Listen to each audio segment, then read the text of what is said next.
Seja muito bem-vindo ao momento Conecte-se com o Senhor, o nosso devocional diário de leitura da palavra e de meditação sobre o reino de Deus. Romanos 4 é imperdível. Vamos juntos? Do ponto de vista humano, Abraão foi o fundador de nossa nação. O que descobriu ele? Se suas obras o tivessem tornado justo, ele teria motivo para se vangloriar, mas não perante Deus. Pois as Escrituras dizem: Abraão creu em Deus e assim foi considerado justo. O salário daquele que trabalha não é um presente, mas um direito. Contudo, ninguém é considerado justo com base em seu trabalho, mas sim por meio de sua fé em Deus, que declara justos os pecadores. Davi também falou a esse respeito quando descreveu a felicidade daqueles que são considerados justos sem terem trabalhado para isso. Como são felizes aqueles cuja desobediência é perdoada, cujos pecados são cobertos. Sim, como são felizes aqueles cujo pecado o Senhor não leva mais em conta.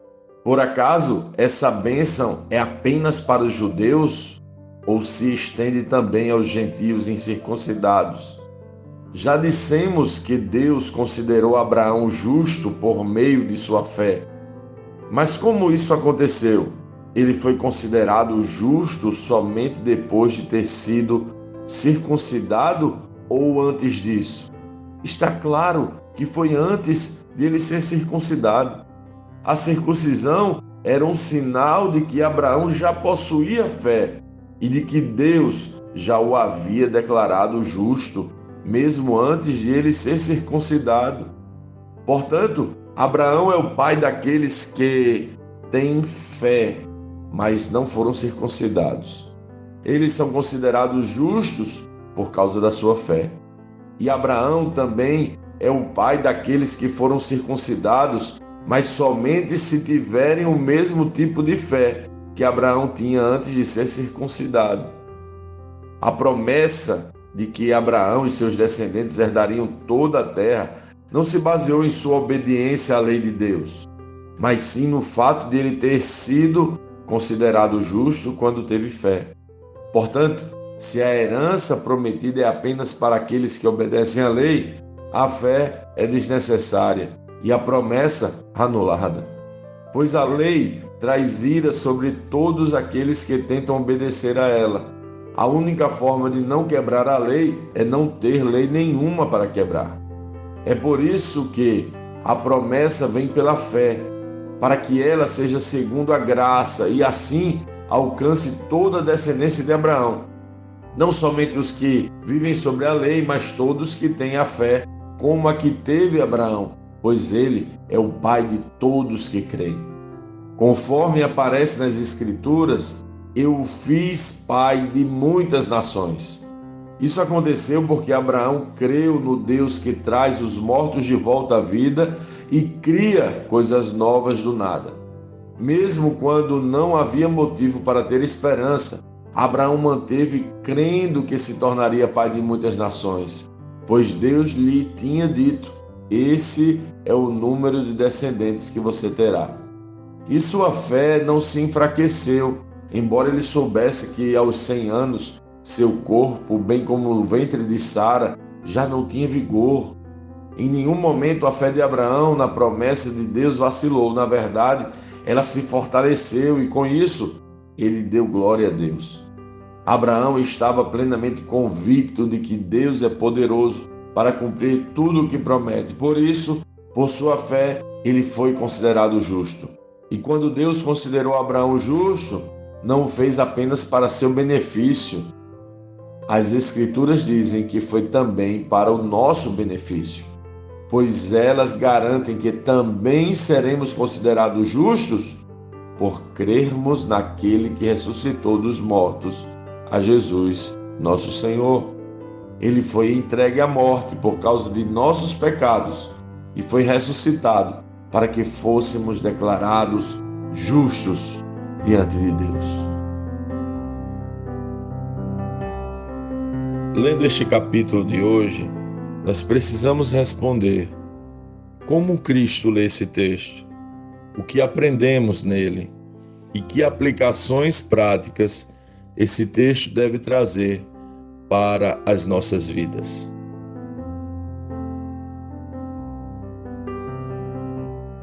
Que evangelho é este, meus senhores? Que lógica de Deus é essa, minhas senhoras? O reino é realmente de ponta cabeça. A lógica de Deus é inversa à nossa. A nossa concepção de justiça parte da meritocracia, do desempenho apresentado e do trabalho realizado, mas a do evangelho não. Como poderia? Lembre-se do raio-x que fizemos no capítulo passado.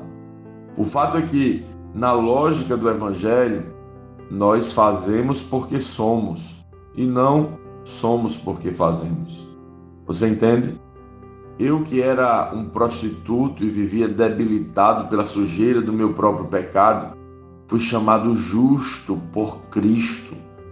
Ele me chamou justo. Ele chamou você de justo.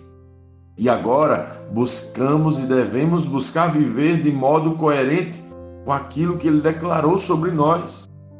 É isso que Paulo está afirmando quando, observando a vida de Abraão e falando sobre Abraão, disse que ele foi salvo por fé e não por seu trabalho. Contudo, ninguém é considerado justo com base em seu trabalho, mas sim por meio de sua fé em Deus, que declara justos os pecadores. O salário de quem trabalha é um direito, não é um presente. Mas nós recebemos um presente. Fomos declarados justos por Cristo, na cruz de Cristo. E se fomos declarados justos, diante de nossa relação com Ele, da nossa fé, assim como foi com Abraão, assim somos como filhos de Abraão, que também foi declarado justo não por seu trabalho, não por seu desempenho, mas pelo favor de Deus que olhou para ele e o fez justo. Você entende a dimensão disso? Muitas vezes, quando evangelizamos uma prostituta, estamos usando a lógica errada, pois já começamos falando para ela que ela precisa deixar de ser prostituta para ser nossa irmã. Mas não é essa a lógica de Deus. Na lógica do Evangelho, eu devo falar para minha irmã que ela é minha irmã e que ela, entendendo que é minha irmã, não precisa mais ser prostituta. Queremos fazer as pessoas largarem o pecado para se tornarem nossos irmãos, filhos de nosso Pai. Mas, na verdade, ninguém larga o pecado para se tornar. Mas se revelarmos quem eles são, um dia todos, inclusive nós, deixaremos o pecado para trás. Meu filho Samuel não é meu filho porque desempenhou bem suas funções. Ele não é meu filho porque tira boas notas, lava o carro, ajuda nas atividades domésticas e nem porque dá banho em nosso cachorrinho Oli. Ele é meu filho desde sempre. Quando chorava na maternidade, quando precisava ser limpo e quando ficava de birra querendo e requerendo todas as atenções. Ele não precisou desempenhar atividades, apresentar alguma performance e cumprir uma série de atividades para ser meu filho. E é essa a lógica de Deus. Essa é a lógica do Evangelho. Ele nos declarou justos, ele nos declarou filhos. Não porque fôssemos dignos desta declaração, na verdade não éramos, mas porque ele nos amou, ele nos fez filhos. Aqueles que têm a consciência da graça recebem, portanto, a graça de terem sido feitos e chamados de justos. E agora, sim, buscam viver de acordo com o favor que receberam. Que evangelho é este, meus senhores? Que lógica de Deus é esta, minhas senhoras?